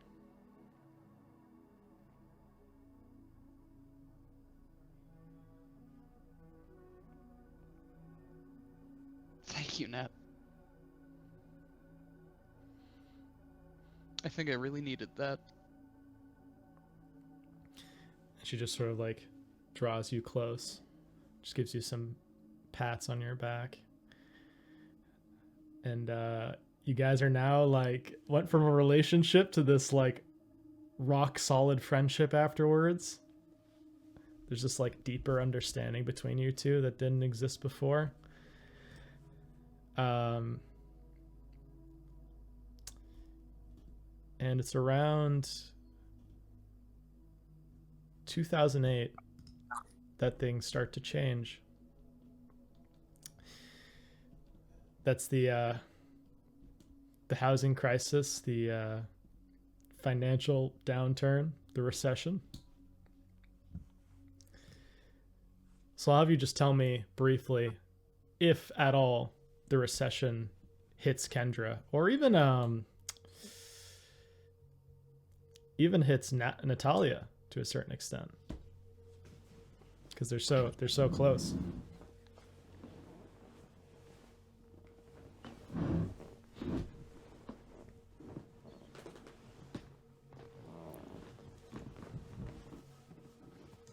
Ooh.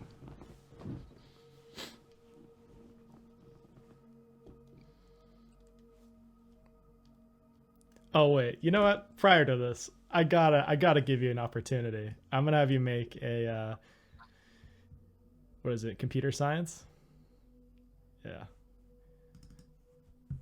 How does this? Oh, for I gotta give you an opportunity for the juicy bit. Oh yeah. Nice. Okay. Sometime in 2007,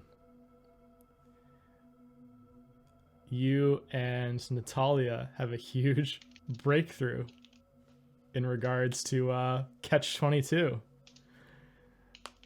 They end up making a very dumb error in both of your opinions, and you end up finding the hosting location of one of their servers. And I'm going to have you tell me how you and Natalia take these guys down. They're now like in their mid-20s, but they're these like dweeby college dropout kids somewhere in like the southern US.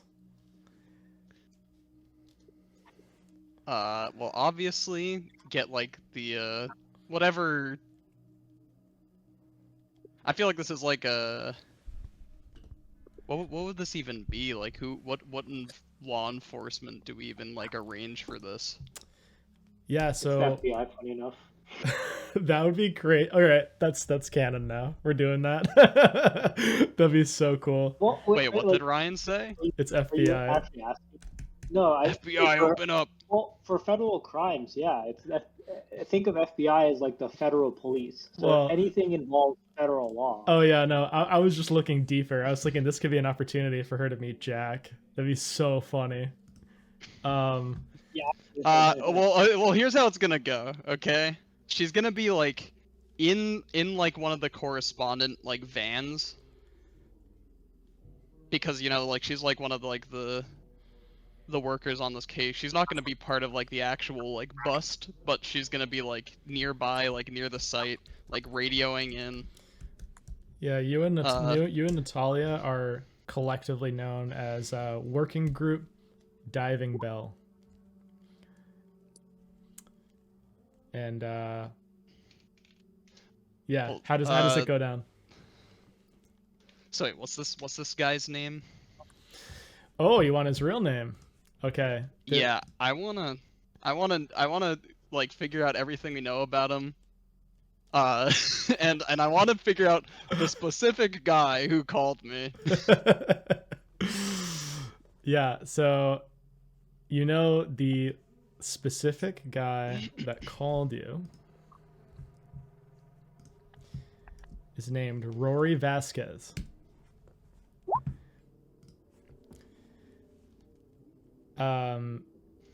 He's like just this like in all the pictures and information you find on him, because at this point you're going through like databases and everything. He has no criminal history, but he just always has this like shit-eating grin in all of his high school photos.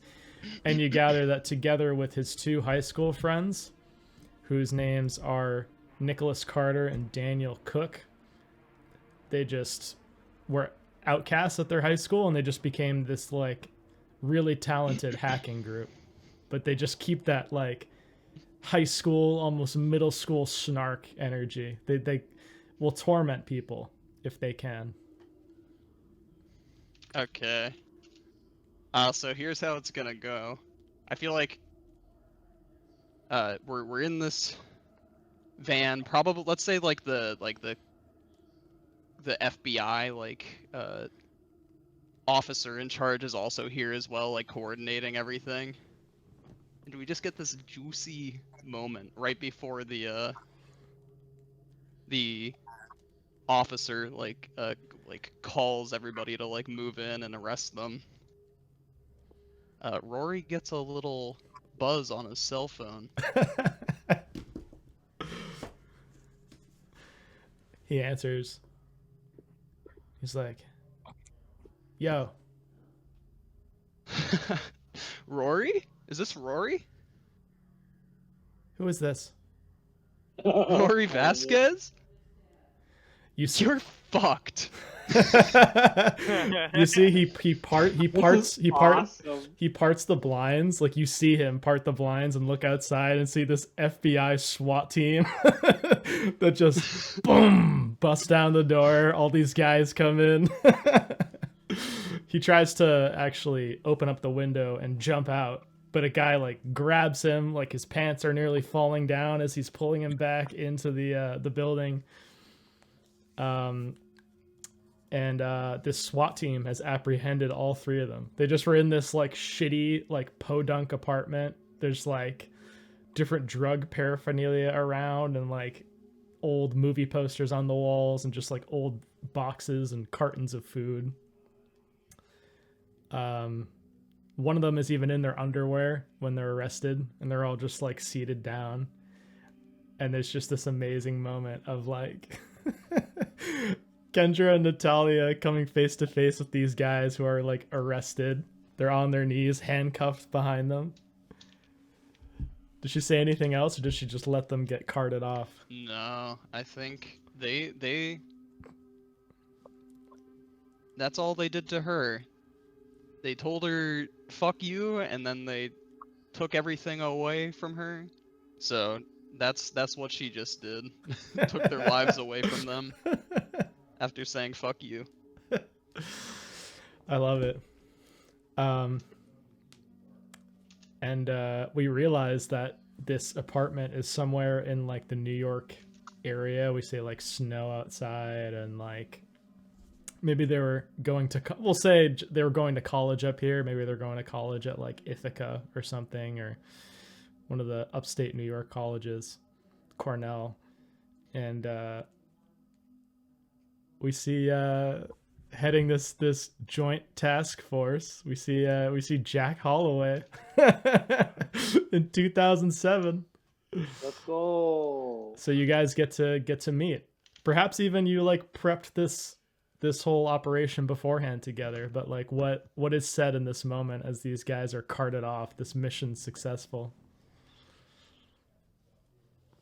You see Jack Holloway like stops, like take out a cig, like takes a puff, puts his hand out. It's like, nice to finally meet you. Great job tracking these guys down.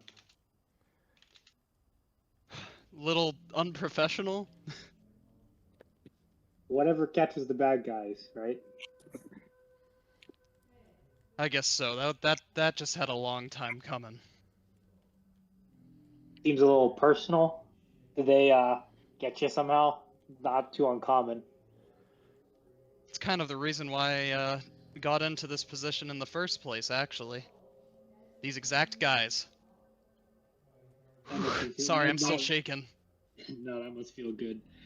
I have something a little bit similar to that going on right now. I haven't got to this point yet, but maybe one day. Well, if you need the NSA's help with that, then maybe you can call in a favor. I'll think about Here's that. Do you have a card? And I also take out one of my cards. Yeah, we exchange cards. Very nice. I gotta go start writing reports, but very nice to meet you. And I sort of take another puff of a cigarette and head out. I love it. I love that these characters met. It's so fun. And we'll just say, closing out this scene, Natalia comes up to you and she's like, "We fucking got him." She gives you a high five. Yeah, I feel like we're the only two in the van at this point. She just turns it into like a big hug. We got him. We did it. We did it. They're going to jail for a long time. She just is like laughing and like super happy. And that was the last big bust that the two of them got to work on together. Yeah, I like that. Because following the market crash in 2008,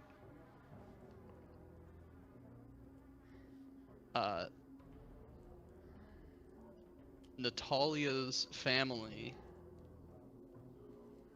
became like displaced, destitute, and I think Natalia, in a very like sad moment for Kendra, like this one like very positive influence in her life in her recent years, makes the difficult decision to go back home to try to help her family keep it together, as it were. Damn, that's so sad. Leaving Kendra there, which she feels, it's almost like an imposter syndrome type of thing, because she didn't have the skill when she started this position, and she's even like up until Natalia had left, like she felt like she was just being strung along by Natalia, and that she wasn't actually like providing anything real of real use.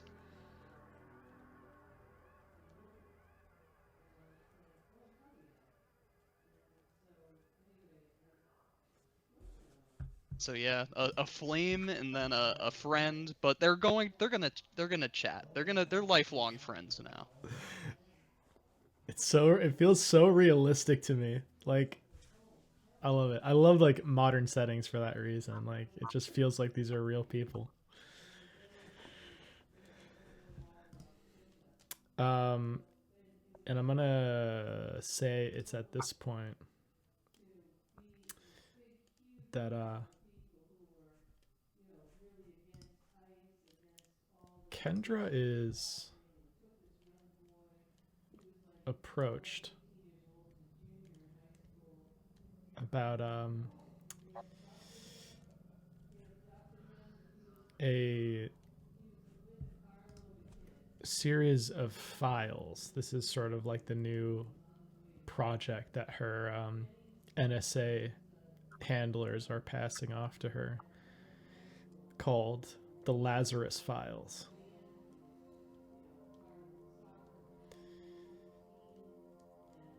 Before we get to that, what how is Stelios affected by the '08 crash, if at all?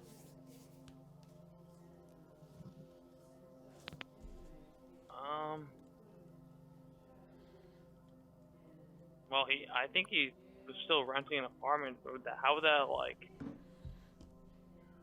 I don't know, did that really affect you if you weren't into like real estate? I don't know, like, Rental I prices mean, went up. they went up. Oh. Yeah. What about to buy a space? Would that go down then? Would that have been better to buy? Perfectly timed the crash. That's a good question. I think, yeah, depending on when you bought, you probably could. Yeah, because there were a lot of people that were defaulting on their loans and like, yeah, there was like an Actually, I don't think you'd be overabundance. fine. I think times are just a little bit harder. Maybe he uses that partially as an excuse, but also it's a little bit harder. So his classes slow down. He kind of slacks off a bit from that. It's kind of like trying to save some money. He doesn't really get paid.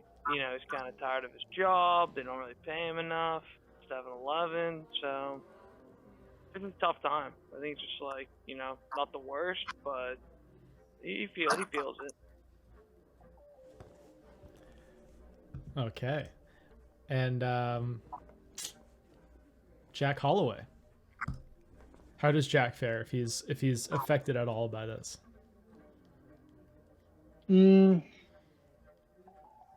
I don't think he's.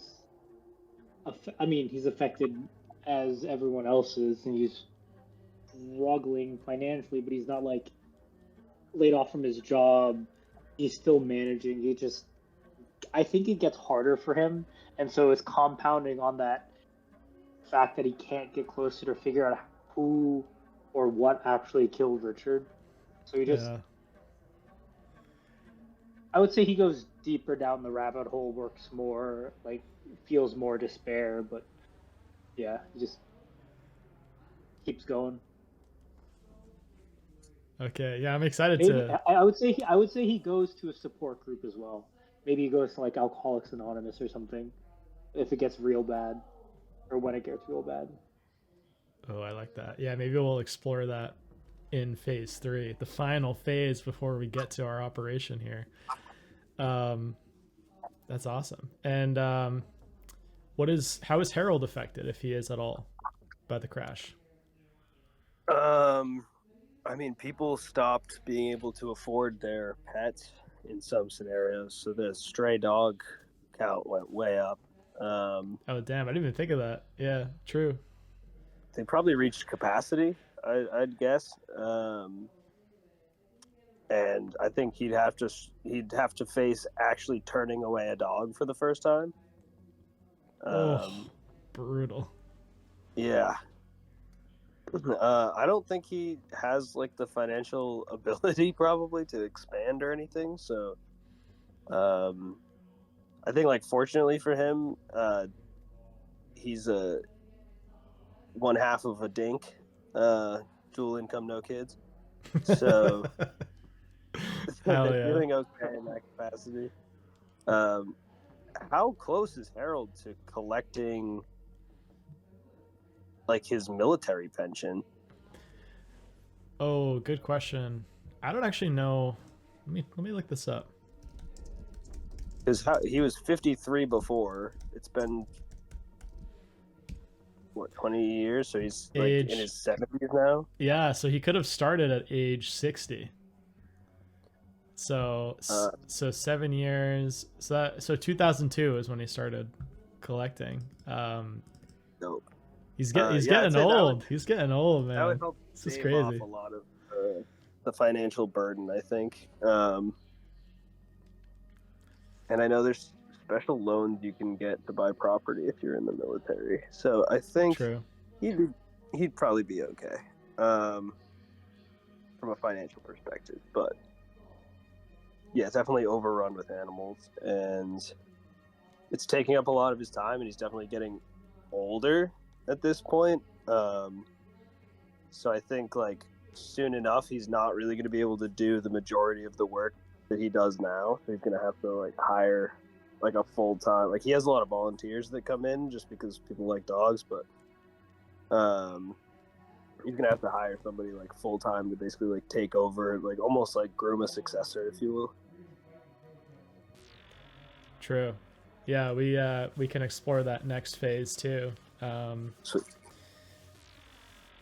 Yeah, he's getting up there, and we'll say even at this point, like Blake, who do you think you guys are still like just like girlfriend boyfriend? Do you think that you guys got married at any point? I think we once we reached because we were at 50, we started dating at like 43. I think we didn't probably move in together until like 45, and then I'd say probably I think it's 7 years after that we could legally start filing taxes as a couple, and I think we would not necessarily refer to each other as like a husband or a wife, but like just like partner. I love it. Very tactically planned. Oh, certainly. Well, I mean, you get your stipends change from the military and stuff. I guess pretty sure your pension changes if you're married. It's weird. I was talking to my grandmother about this actually not too long ago in real life. But yeah, I guess that's probably what he'd be thinking about and dealing with at this period of time. Awesome. And yeah, the 2008, the final shot we're gonna leave off on for tonight, we just see like a shot of just like a modern, like suburbanized neighborhood. Maybe it's one of the many that were built and subsequently abandoned in Florida. They had a bunch of housing projects that were built for people, and once people had to default on their loans, they just could not afford them, or they had to vacate them. So they quickly became abandoned buildings, but very weird abandoned buildings, like upscale, like upper middle class kind of abandoned. And we see in one of these abandoned suburban homes, there's just a yellow playbill that's flapping in the breeze. And we just see the text on it that says, Act 2 begins soon. It has a cast list on it, and it has all of your names, your agents' names on it. And that's where we're going to leave off.